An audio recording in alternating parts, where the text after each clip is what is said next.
আপনাদের মনে প্রশ্ন হতে পারে, মাওলানা আপনি হেডিং দিলেন বাংলাদেশের অধিকাংশ বড় বড় নেতা কি রাজনীতি ও গণতন্ত্র ছেড়ে দিয়েছেন। আর বাংলাদেশের তো সব বড় বড় নেতারা গণতান্ত্রিক নিয়মেই রাজনীতি করে, তাহলে কেমনে রাজনীতি ছাড়িয়ে দিল আর কেমনে গণতন্ত্র ছাড়িয়ে দিল। দেখুন, আমি যে রাজনীতি শব্দের ব্যাখ্যা দিলাম সেখানে রাজনীতির অর্থ পাইলেন কি, তাও আমি আমার নিজের ব্যাখ্যা দেই নেই, সংসদ বাংলা অভিধান থেকে আমি দিয়েছি। তো যে রাজনীতি মানে সেরা নীতি, শ্রেষ্ঠ নীতি, বড় নীতি। তো যদি রাজনীতি করতে হয় তাহলে তার নীতিটা হবে সবার চেয়ে উন্নত, সেরা, শ্রেষ্ঠ।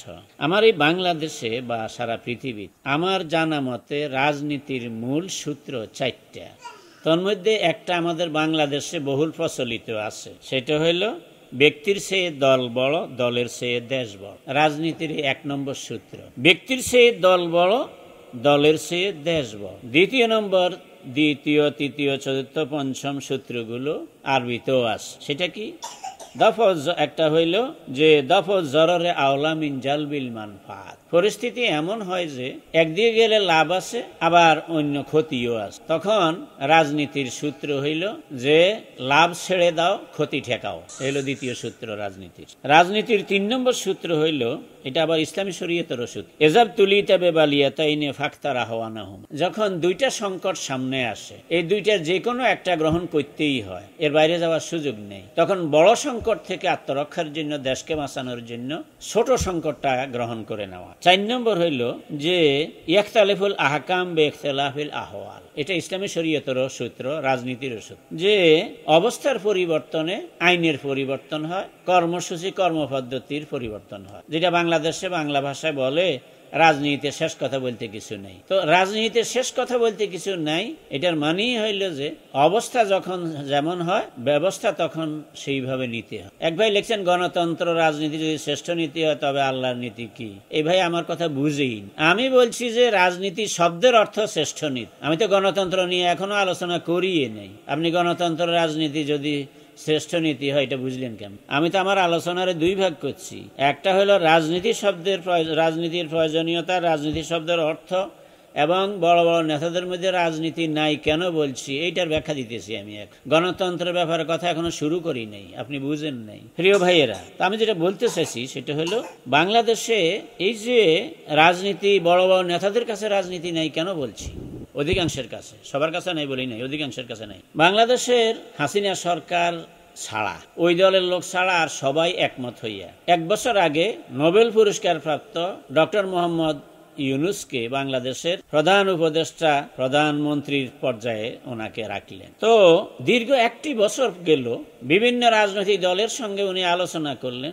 আলোচনার পরে এই 5 তারিখে এই বিপ্লবের 24 জুলাইয়ের ঘোষণাপত্র উনি পাঠ করলেন। ওনার এই ঘোষণাপত্র শুনিয়া তখনই আমি 1 নম্বর এই বুঝছি যে এই দেশে যাদেরকে বড় বানাইয়া দিল সবাই মিলে, তাদের ভিতরে এই রাজনীতি নেই। এদের নীতি এখন আর শ্রেষ্ঠ নীতি নাই, সেরা নীতি নাই, বাজে নীতি, নষ্ট নীতি এবং এই দুষ্ট নীতিতে পরিণত হয়েছে। বলবেন কেন বললেন? আপনারা জানেন যে 24 জুলাই বিপ্লবে বাংলাদেশের স্কুল, কলেজ, বিশ্ববিদ্যালয়ের মধ্যে সরকারি, বেসরকারি কোনোটা বাদ নাই। এরপরে আলিয়া মাদ্রাসা, কাউমি মাদ্রাসা, হাফিজি মাদ্রাসার ছাত্ররা, শিক্ষকেরা, তারপরে জামাতে ইসলামী, ছাত্র শিবির সহ বিএনপি অতটা অ্যাক্টিভ না থাকলেও সাপোর্টে ছিল এবং কোন কোন জায়গায় অ্যাক্টিভও ছিল।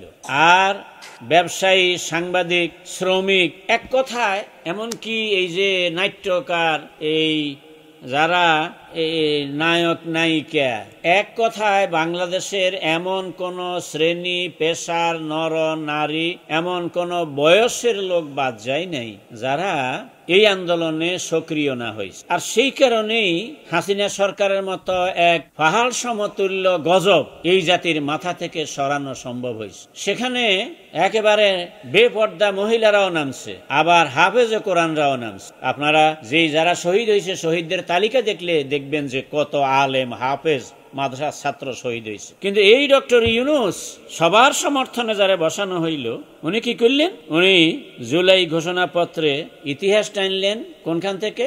71 থেকে। অথচ 1947 সনে যদি পাকিস্তান না হইতো তাহলে 71 সনে বাংলাদেশ হইতো না, যার জ্বলন্ত প্রমাণ কাশ্মীর। সে 71 সনে কাশ্মীর আলাদা রাষ্ট্র ছিল, কিন্তু এরপরে এটার বিরাট অংশ ভারত দখল করে নিয়েছে, এক অংশ পাকিস্তানের দখলে। সেই 47 সনে যেই সীমানায় পূর্ব পাকিস্তান, 71 সনে সেই সীমানায় বাংলাদেশ। জৌনপুরের মাওলানা কারামত আলী রহমতুল্লাহ আলাই এবং সরসিনার মাওলানা নেসারউদ্দিন সাহেব রহমতুল্লাহ আলাই সহ পীর মাশায়েখরা পর্যন্ত সেই পাকিস্তান আন্দোলনে পাকিস্তানের পক্ষে কাজ করেছে। শুধু পাকিস্তানের বিপক্ষে কাজ করেছে দেওবন্দের হোসেন আহমদ মাদানী সাহেবের ছাত্ররা, বক্তরা, যার কারণে তৎকালীন সিলেটের করিমগঞ্জ একটা থানা ভারতের ভাগে পড়ে গেছে এই হোসেন আহমদ মাদানী সাহেবের বক্তদের অখণ্ড ভারতের পক্ষে প্রচারণার কারণ। এই জুলাই বিপ্লবের ঘোষণায় ইতিহাস টানতে যাইয়া 47-এর এক শব্দ পর্যন্ত উল্লেখ করে নাই। এরপরে যে আপনি এটাকে রাজনীতি বলেন, তাহলে আমি আপনার বিবেকের প্রতি ঘৃণা এবং ধিক্কার জানাই। এটা কোনো অবস্থায় রাজনীতি নয়,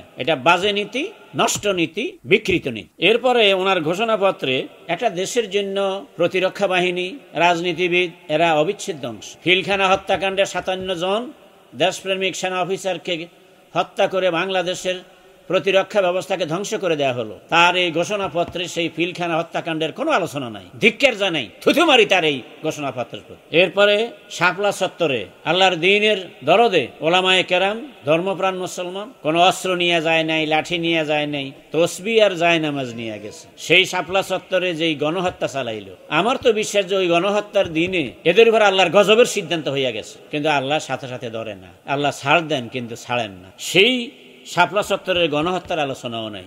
এরপর 28 অক্টোবর ইতিহাসের নৃশংসতম লগি বৈঠার তাণ্ডব, শহীদের লাশের উপর নৃত্য, সেটারও কোনো আলোচনা নাই। আর বাংলাদেশের বড় বড় নেতাদের এক অংশ সেটারে মোবারকবাদ জানায়, ধন্যবাদ জানায়, থুথুমারি তোদের ধন্যবাদের গালের উপরে। এরপরে আলেম এবং মাদ্রাসা ছাত্রদের এই জুলাই বিপ্লবে তাদের অবদান, তাদের শাহাদত, তাদের অঙ্গহানির একটি শব্দ তার এই ঘোষণাপত্রে নাই। হিসাব করি তোর ঘোষণাপত্র, আলেমদের প্রতি তোমাদের এত তাচ্ছিল্য, তোমাদের বেঈমানির নগ্ন প্রকাশ এগুলো। এরপরে হাসিনার ক্যাঙ্গারু কোর্টে দেশের রত্নের মতো 3টি মন্ত্রণালয় চালাইলেন আল্লাহর যে 2 বন্দা, মাওলানা মতিউর রহমান নিজামী রাহেমাহুল্লাহ, আলী হাসান মুজাহিদ রাহেমাহুল্লাহ। রাজনীতিতে তাদের সঙ্গে কারোর বিরোধ থাকতে পারে, কিন্তু তাদের এই 3টা মন্ত্রণালয়ে দূরবীন দিয়েও 1 টাকা দুর্নীতির প্রমাণ বাহির করতে পারল না। আর সেই লোকদেরকে জঘন্যতম মিথ্যা অভিযোগ আনিয়া 3 মাইল দূরের থেকে খালি চোখে দেখছে, এই সাক্ষী দিয়া তাদেরকে ফাঁসি দেওয়া হয়। তাদের অন্যায়ের সাক্ষী 3 মাইল দূরে থেকে খালি চোখে দেখে। এই সব রায় যারা দিল, ওদের ওই বিচারকদের গালে জুতা মারা উচিত ছিল।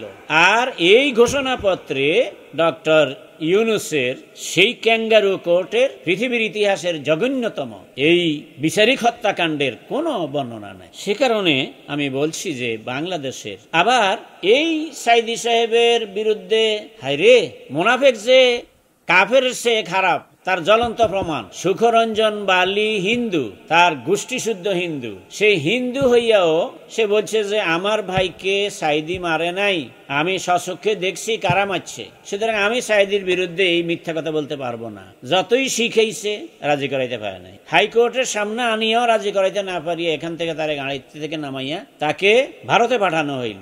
এরপরে সাইদি সাহেবের এন্তেকালের পর ওনার জানাজা সেখানে লক্ষ লক্ষ মানুষের সামনে সে আবার সে ঘোষণা দিল। সেই সাইদি সাহেবের পোস্টার, নিজামী সাহেবের পোস্টার ঢাকা বিশ্ববিদ্যালয়ে ছাত্র শিবিরে টাঙ্গানোর পরে আমি একসময় জানতাম যে কমিউনিস্ট আন্দোলন যারা করে তাদের মধ্যে দর্শনে ভিন্নতা থাকলেও অন্তত একটা নীতিগত প্রশ্নে তাদের একটা দৃষ্টিভঙ্গি আছে। মৌলবাদী ইসলামপন্থী আর মৌলবাদী কমিউনিস্ট, এদের মধ্যে একটা ওই বিপরীতে মাইনাসে মাইনাসে প্লাসের মতো একটা মিল আছে বলে আগে থেকে জানতাম। কিন্তু অবাক হইলাম যে এত পুরানো আমলের সেই কমিউনিজম সোশ্যালিজমের আন্দোলন যারা করে তারাও পর্যন্ত আজকে তাদের রাজনীতির দর্শন থেকেও সরে গেল যে এই মানুষগুলোকে হত্যা করা হইল, মিথ্যা অভিযোগে জুলুম করা হইল।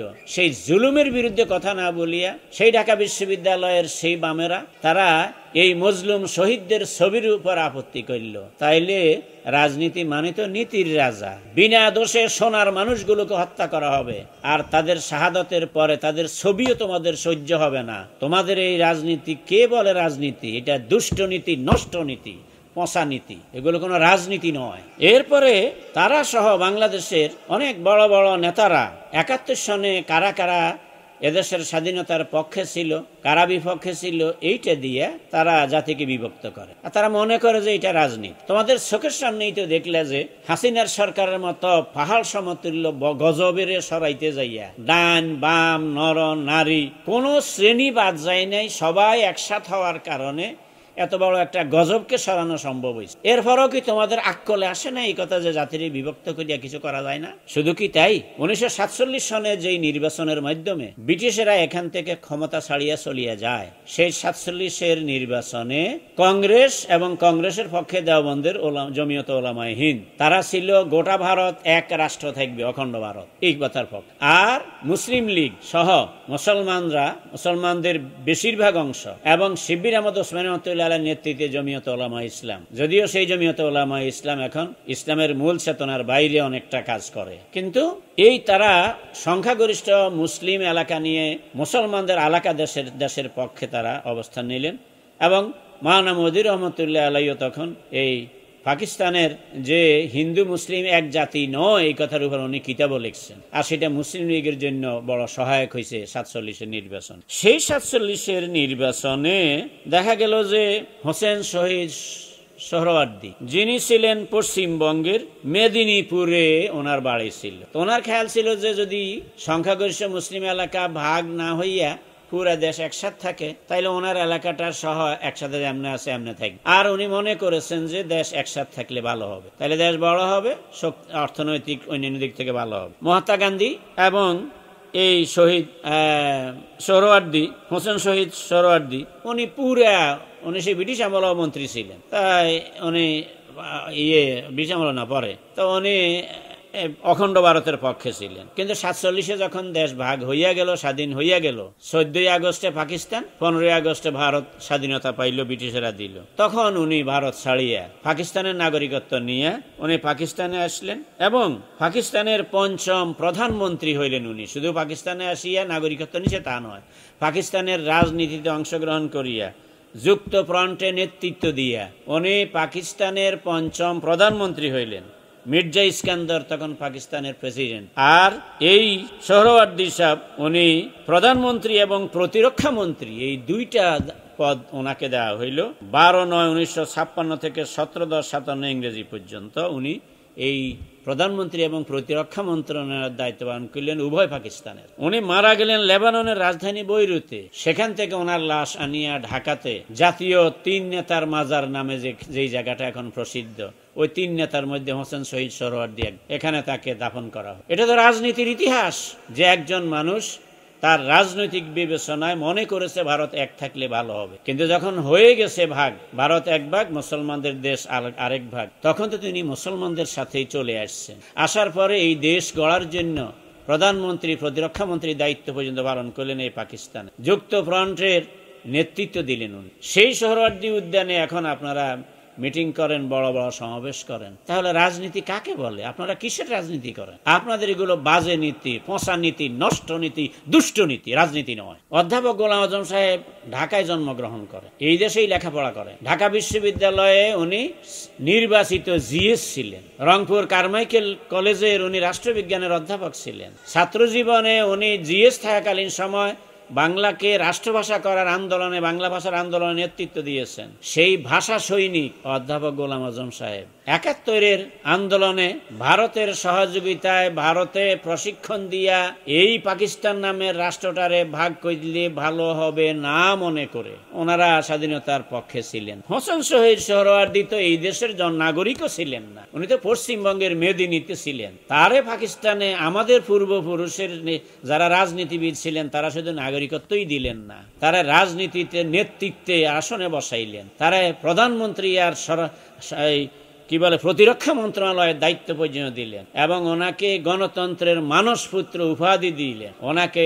ঢাকায় রাজধানীতে ওনাকে দাফন করা হয় এখানে। তাইলে রাজনীতি কাকে বলে? আর এখন আপনারা করেনটা কি? কোন রাজনীতি শিখছেন আপনারা? শেখ হাসিনার ক্যাঙ্গারু কোর্টে খালেদা জিয়াকে এতিমের টাকা আত্মসাৎকারী হিসাবে আখ্যায়িত করা হয়েছে। আমি খালেদা জিয়ার রাজনৈতিক বিএনপি করি না, কিন্তু এতটুকু বিশ্বাস করি যে খালেদা জিয়ার যেই ব্যক্তিত্ব, এই মুরব্বী এতিমের ফান্ডের 2 কোটি টাকা মারার মতো মানুষ নন, যে নাকি এত নির্যাতনের পরেও দেশ ছাড়িয়া যায় নাই, এদের সঙ্গে আপোষ করে নাই, সেই মহিলাটা এতিমের ফান্ডে 2 কোটি টাকা মারি খাইবে, এই কথা পাগলও বিশ্বাস করবেন।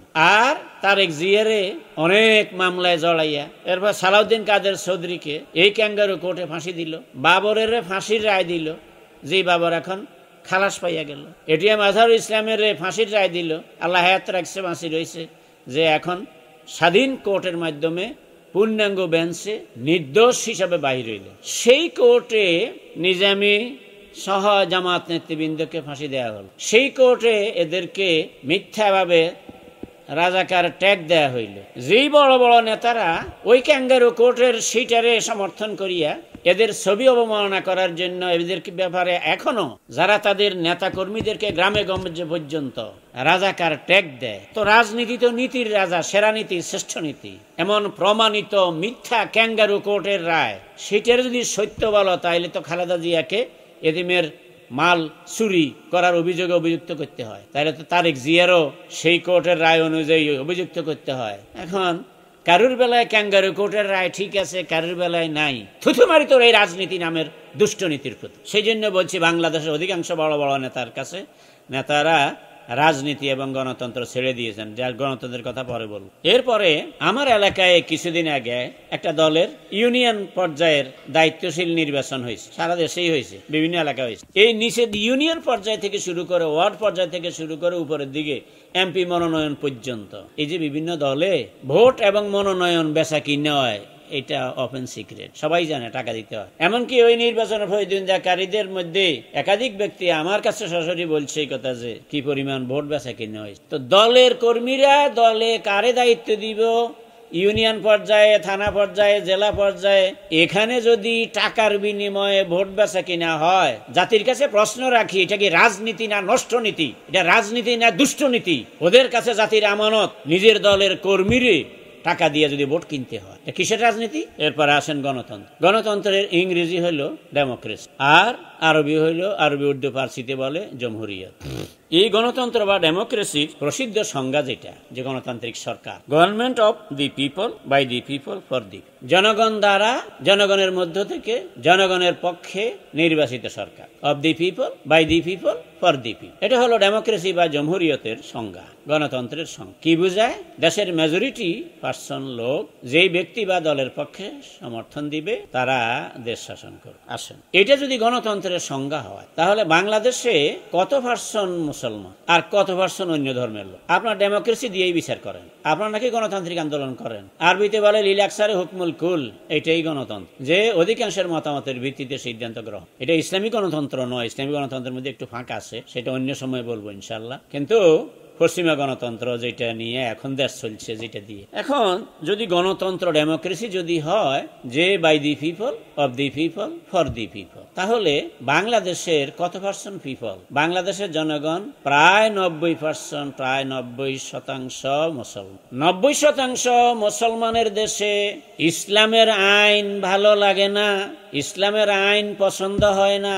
মুসলমান তো তাকেই বলে যে ইসলাম মানে, ইসলাম মানলে মুসলমান, না মানলে তো মুসলমান। তাহলে যদি আপনি ডেমোক্রেসি মানেন, গণতন্ত্র মানেন, তাহলে তো বাংলাদেশে যেহেতু গণতান্ত্রিক নিয়মে মুসলমানের সংখ্যা কমপক্ষে 90-এর কাছাকাছি, আরো কমাইয়ে ধরলাম 85ও যদি হয়, এর নিচে তো যাবে না। তাইলে 85 জন যদি এই দেশের নাগরিক মুসলমান হয়, আর আপনি যদি গণতান্ত্রিক আন্দোলন করেন, তাহলে তো বাংলাদেশে আপনাকে ইসলামের পক্ষেই কথা বলতে হবে, আপনাকে ইসলামের উপর চলতে হবে, আপনাকে ইসলামের পক্ষে কথা বলতে হবে, আপনাকে ইসলামী দল করতে হবে, আপনাকে ইসলামী দলের কথা মানতে হবে। বাংলাদেশে আপনি গণতন্ত্রের কথা বলবেন, ডেমোক্রেটিক মুভমেন্টের কথা বলবেন, গণতান্ত্রিক আন্দোলনের কথা বলবেন, আর অধিকাংশ মুসলমানের কথা আপনি মুসলমানের ধর্মরে পাত্তা দিবেন না, আর আপনি বলবেন যে কোরআনের সাথে রাজনীতির কোনো সম্পর্ক নাই। আপনার বোঝা উচিত যে বাংলাদেশের রাজনীতিতে আপনার কোনো অধিকার নেই। আপনি এই বাংলাদেশের রাজনীতি করার যোগ্য নন। আপনি এই দেশের অধিকাংশ জনগণের চিন্তা ভাবনা, ধ্যান ধারণা, আকীদা, বিশ্বাসের বিপরীতে আছে। আপনি জাতির পক্ষের লোক না। আর যেই লোক জাতির অধিকাংশ লোকের পক্ষে নয়, সেই লোক ওই জাতির রাজনীতি করতে পারে না। তার রাজনীতি রাজনীতি নয়, সেটা নষ্ট নীতি, দুষ্ট নীতি, পচা নীতি। সেই জন্য আমি দুঃখের সাথে বলছি যে বাংলাদেশের অধিকাংশ বড় বড় নেতা তারা কি রাজনীতি এবং গণতন্ত্র ছেড়ে দিয়েছেন নাকি ভুলে গেছে? যদি ভুলে গিয়ে থাকেন তাহলে আমি অধম আপনাদেরকে স্মরণ করিয়ে দিলাম। আর যদি ছেড়ে দিয়ে থাকেন তাহলে তওবা করুন। আর না হয় দয়া করে রাজনীতির নামে নষ্ট নীতি নিয়ে জাতিকে বিভক্ত করবেন না এবং জাতির ক্ষতি করবেন। প্রিয় দর্শক শ্রোতা ভাই ও বোনেরা, দুঃখের সঙ্গে আমাকে আরেকটি কথা বলে শেষ করতে হয়, যেটা মূলত রাজনীতির সঙ্গে সংশ্লিষ্ট ছিল, খেয়াল ছুটে গেছে। আমি এর মধ্যে ইউটিউবে দেখলাম হুজুর সুরতের এক লোক, ওই যে কেন্দা হুজুর কইছি, এই কেন্দা হুজুর মার্কা এক হুজুর, ওনারা বললেন যে আমাদের অতীত ঐতিহ্য অনেক, আসলে অতীত ঐতিহ্য অনেক, এটা আমি আমার আলোচনার মধ্যে স্বীকার করছি ওই দলের কথা, যে অতীত ঐতিহ্য ছিল।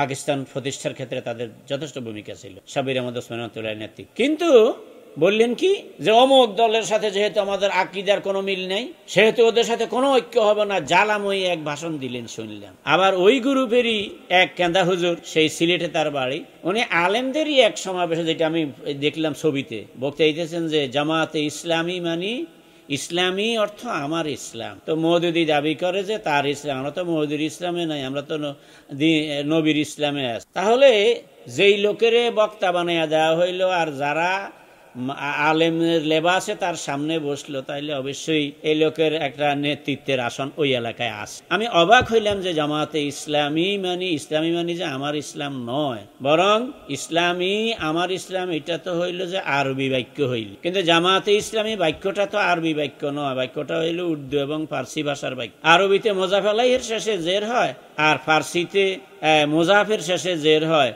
এরকম অনেক ফার্সি সব বাক্য বাংলাতে উর্দুতে ব্যবহার হয়, যেমন নামাজে জানাজা। এরকম জামাতে ইসলামী বাক্যটা মূলত ফার্সি ভাষার উর্দুতে ব্যবহার হয়। যেহেতু মৌদুদী সাহেব উনি উর্দু ভাষী ছিলেন, উনি সংগঠনের নাম দিয়েছেন উর্দু ভাষায়। এখন যেই লোকটা আলেম নামের লোকদের নেতৃত্বে দিতেছে, এমন লোকে ব্যাখ্যা দেয় জামাতে ইসলামী। ওরে বেকুব, জামাতে ইসলামী যদি আরবি হয় তাহলে জামাতে কেমনে হয়? যেই বেকুবটা এতটুকুন পর্যন্ত যার জ্ঞান নাই, ভাষা জ্ঞান জানা নাই, সে নাকি আবার সেই সিলেটের এক মাদ্রাসার মোহতামেম, লেখা আছে, লেখা উঠছে। তো এই যদি হয় নেতৃস্থানীয় লোকদের নীতি, জামাতে ইসলামের এরা নবী নয়, সাহাবি নয়, এদের অনেক ভুল থাকতে পারে এবং জামাতে ইসলামের কোন কোন কাজের উপর আমি নিজেও সমালোচনামূলক বক্তব্য রাখছি। কিন্তু প্রশ্ন সেটা নয়। আপনি শব্দটার ব্যাখ্যা করলেন যে যদি আপনি বাস্তবে জামাতে ইসলামীর অর্থ কোন ভাষার বাক্য, অর্থকে যদি না জানেন, তাইলে যেটা আপনি জানেন না এমন একটা জাহেলের আলেমদের সমাবেশে দাঁড় করাইলো যে এটা কোন রাজনীতি। আর যদি বলেন যে না জানে, যেহেতু একটা মাদ্রাসার মুহতামেম এবং ওনারে বড় আলেম না হইলে তো আর ওনারা আলেমদের সমাবেশে বক্তব্য দেওয়ার সুযোগ দেওয়া হইতো না। তাইলে এরকম জানাশোনা লোকে যখন মিথ্যা ব্যাখ্যা দেয়, বিকৃত ব্যাখ্যা দেয়, তখন কি আল্লাহর গজবের উপরে পড়ে না? এদের এটা কি রাজনীতি না এটা গজবের নীতি? আল্লাহ আমাদের সবাইকে হেদায়েত দান করুন। সুবহানাকাল্লাহুম্মা ওয়া বিহামদিকা আশহাদু আল্লা ইলাহা ইল্লা আনতা আস্তাগফিরুকা ওয়া আতুবু ইলাইক।